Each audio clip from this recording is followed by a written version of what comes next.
వి gold trusted gold buyers. మీరు తాకట్టు పెట్టిన బంగారాన్ని విడిపించి ఈ రోజు ఉన్న మార్కెట్ ధరకు కొనబడును. హాయ్ హలో నమస్తే, welcome back to iDream media.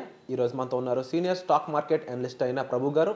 ముఖ్యంగా ఈ విండోస్ ట్రేడింగ్ క్లోజింగ్ సంబంధించిన అప్డేట్ అనేది ఈరోజు ఎపిసోడ్లో మాట్లాడుకుందాం. Hi sir. హలో అండి. సార్, జనరల్గా విండో ట్రేడింగ్ గురించి ఎక్కువ మందికి ఐడియా ఉండొచ్చు, బట్ స్టిల్ మరొకసారి విండో ట్రేడింగ్ అంటే ఏంటి, దీంట్లో ఒక కొత్త మార్పు, దీన్ని క్లోజ్ చేయబోతున్నారని చెప్పేసి దానికి సంబంధించిన రీజన్స్ అనేవి కూడా మన ఆడియన్స్కి కాస్త ఎలాబరేట్ చేస్తారు.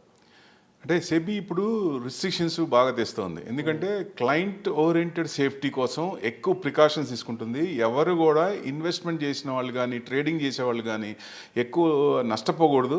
డబ్బులు హార్డ్ అండ్ మనీ సంపాదించినప్పుడు ఇన్వెస్ట్మెంట్ చేసి సంపాదించుకోండి, ట్రేడింగ్ చేసి ఎందుకు పోగొట్టుకుంటారు.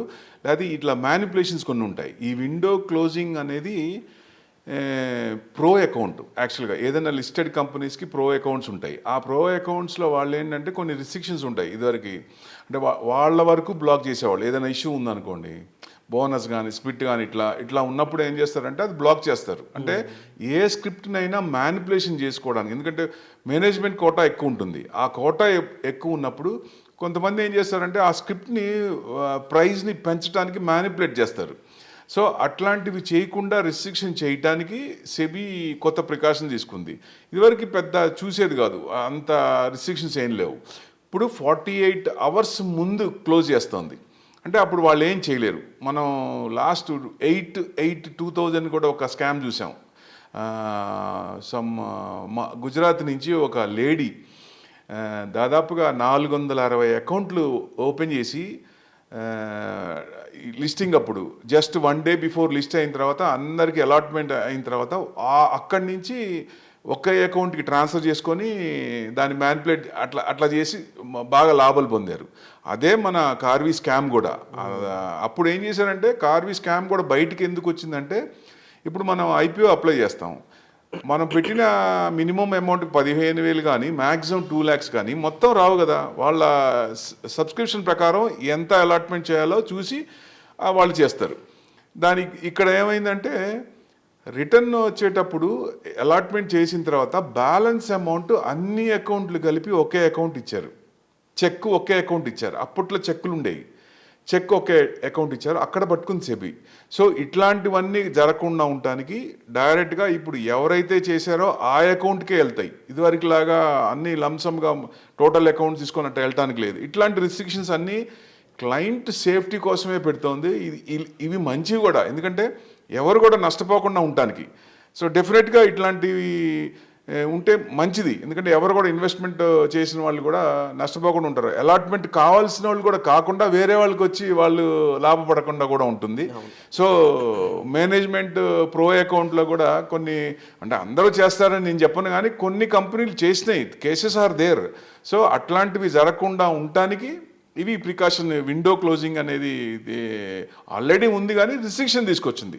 48 hours ముందు దాన్ని చేస్తారు, స్టాప్ చేస్తారు. So they can't do anything, A transaction చేయలేరు. సో ఏ చేసినా విత్ సెబీ పర్మిషన్ తీసుకొని చెయ్యాలి. అది సేఫ్టీ కదా, మన ఇన్వెస్టర్స్కి సేఫ్టీ కదా. It's a very good sign.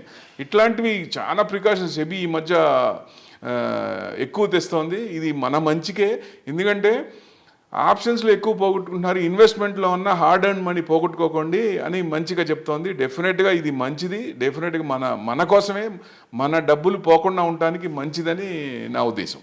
అంటే ఈ ఒక లింక్ని బట్టి, అంటే ఒక పర్సన్ ఉన్న అకౌంట్ని బట్టి మిగిలిన ఈ ఫ్యామిలీ పర్సన్స్ గెయిన్ చేయడం కానీ యాక్సెస్ చేయడం కానీ ఎలా ఉంటుంది, అది వెసులుబాటు ఉంటుందా దానికి? అవునండి. ఇప్పుడు ఒక అకౌంట్, ఇప్పుడు ఫ్యామిలీ అకౌంట్స్ వరకు, ఆ కంపెనీ మేనేజ్మెంట్ అకౌంట్స్ వరకు కాకుండా వాళ్ళ రిలేషన్స్ కానీ వాళ్ళ ఫ్రెండ్స్ కానీ వీళ్ళకి ఏదైతే రిలేటెడ్ ఉన్నాయో ఆ టోటల్ అమౌంట్స్ మొత్తం బ్లాక్ చేస్తుంది. ఇదివరకు వాళ్ళ వరకే బ్లాక్ చేసేది. అక్కడి నుంచి ఏంటంటే త్రూ ఛానల్ వేరేగా వచ్చి మ్యానిపులేట్ చేసేవాళ్ళు, అట్లా చేసేవాళ్ళు. అది కూడా జరగకుండా ఉండటానికి ఇట్లాంటి రిస్ట్రిక్షన్స్ కొత్తగా వచ్చినాయండి. అండ్ ఓవరాల్గా ఇది ఆపడం ద్వారా మేబీ ఇన్ ఫ్యూచర్ ఇంకా ఇన్వెస్టర్స్ ఏమైనా తగ్గే ఛాన్సెస్ ఉన్నాయంటారా, దానివల్ల ఎఫెక్ట్ ఏమి ఉండదు అంటారా? ఇన్వెస్టర్స్కి మంచిది అంటున్నా నేను, తగ్గే ఛాన్స్ కాదు. ఎవరికైతే అప్లై చేసి అలాట్ కావాలో అలాంటి వాళ్ళకి బెస్ట్ కదా. ఒక స్క్రిప్ట్ మ్యానిపులేట్ చేసి చాలా మంది ఎంటర్ అయిన తర్వాత వాళ్ళ రేట్ వచ్చినప్పుడు అమ్మేసుకొని బయటకు వచ్చేస్తారు కదా. ఇలాంటి మ్యానిపులేషన్స్ ఉండనప్పుడు క్లయింట్ సేఫ్టీ బాగుంటుంది కదా. So no one will lose money దానికోసం అని. బట్ మార్కెట్లో no one will lose money అనేది జరుగుతుందంటారా, ఛాన్సెస్ ఉన్నాయంటారు? ఎందుకంటే F&Oలో చూసుకున్నట్లయితే 90% లూజ్ అవుతున్నారని చెప్పి సెబీ కూడా చెప్తుంది కదా. మనం మార్కెట్ని ఏ యాంగిల్లో చూస్తున్నాం అనేది మెయిన్ అండి. ఇప్పుడు నేను రిస్క్ తీసుకుంటాను అన్నప్పుడు I will go to the F&Oకి వెళ్ళినప్పుడు అన్లిమిటెడ్ ప్రాఫిట్స్, అన్లిమిటెడ్ లాస్. ఇప్పుడు నా హార్డ్ అండ్ మనీ పోకూడదు, నేను మార్కెట్లో సంపాదించుకోవాలన్నప్పుడు నాలెడ్జ్, పేషెన్స్, డిసిప్లిన్ ఉండాలి. ఆ డిసిప్లిన్ ఉంటే డెఫినెట్గా ఇవాళ కాకపోయినా రేపైనా, వచ్చే సంవత్సరం అయినా, ఆ పైన సంవత్సరం అయినా సంపాదించి తీరాల, వచ్చి తీరతాయి కూడా.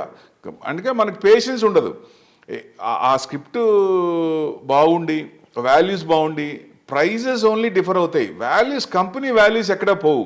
ఆ వాల్యూస్ని, ఎందుకంటే price is what you pay, value is what you get.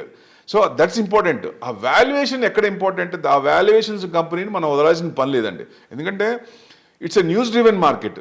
Negative news బట్టి మార్కెట్ రియాక్ట్ అవుద్ది, పాజిటివ్ బట్టి రియాక్ట్ అవుద్ది. ఇప్పుడు కంటిన్యూస్గా పడుతూనే ఉంది. 8 days నుంచి 8 straight days మైనసే మన మార్కెట్. కానీ కంటిన్యూస్గా అలా ఉండదు కదా. సో ఇలాంటప్పుడు ఎక్కువ స్క్రిప్ట్స్ పడినప్పుడు మనకి మంచి అవకాశం, ఇన్వెస్టర్స్కి మంచి అవకాశం, సదావకాశం. రెడ్ అనేది మనకి మంచిదని నా ఉద్దేశం. ఇట్లాంటప్పుడు 30-40% అబోవ్ పడ్డాయి కొన్ని స్క్రిప్ట్లు. ఆ స్క్రిప్ట్ సెలెక్ట్ చేసుకొని వాటిల్లో ఆ ప్రోడక్ట్ డిమాండ్ బట్టి సేల్స్ బాగుందా, గ్రోత్ బాగుందా చూసుకొని దాని ప్రకారం ఇన్వెస్ట్మెంట్ చేస్తే ఎవరైనా హ్యాపీగా ఉంటారు.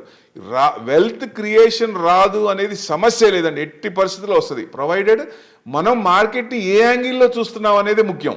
ఇప్పుడు నా దగ్గర డబ్బులు ఉన్నాయి, నేను ట్రేడ్ చేశాను అనుకోండి, ఏమవుతుంది? ఒక రోజు వస్తాయి, ఒక రోజు 10,000 వస్తాయి, రెండో రోజు 10,000 వస్తాయి, ఇంకో రోజు 1,00,000 రూపాయలు వస్తాయి, తర్వాత 2 లక్షలు 3 లక్షలు పోతాయి. So it's a human psychology. Tendency ఏంటంటే డబ్బులు వస్తున్నాయి కదా, ఇవాళ 100 కొనేది రేపు 200 కొంటాను, రేపు 500 కొంటా. అప్పుడు హ్యూమన్ టెండెన్సీ అలా ఉంటుంది. సో ఎక్కువ వస్తున్నాయి కదా అని ఆ ఇదిని కంట్రోల్ చేయడానికి ఇది బెస్ట్ అండి. ఇప్పుడు మార్కెట్లో జనరల్గా ఎంటర్ అవుదాం అనుకున్న కొత్త వాళ్ళకి అయి ఉండొచ్చు, ఆల్రెడీ మార్కెట్లో ఇన్వెస్ట్ చేస్తున్న వాళ్ళు అయి ఉండొచ్చు. ఇప్పుడు సిచ్యువేషన్ కాస్త టెన్షన్ పడుతున్నారు. అవునండి. అలాంటి వాళ్ళకి మీరు ఎటువంటి హెల్ప్ ప్రొవైడ్ చేయగలరు? మిమ్మల్ని కన్సల్ట్ చేస్తే వాళ్ళకి ఎటువంటి సర్వీస్ ఉంటుంది? డెఫినెట్గా నేను అనేది వాల్యుయేషన్స్ పట్టుకోండి. ఆ వాల్యుయేషన్స్ ఎవరైనా, ఇట్స్ నాట్ రాకెట్ సైన్స్, పెద్ద రాకెట్ సైన్స్ ఏం కాదు. మన అంత గూగుల్ అనేది మన చేతిలోనే ఉంది, డేటా మొత్తం మన దగ్గరే ఉంటుంది. ఎన్ఎస్సి సైట్కి వెళ్తే టోటల్ డేటా ఉంటుంది.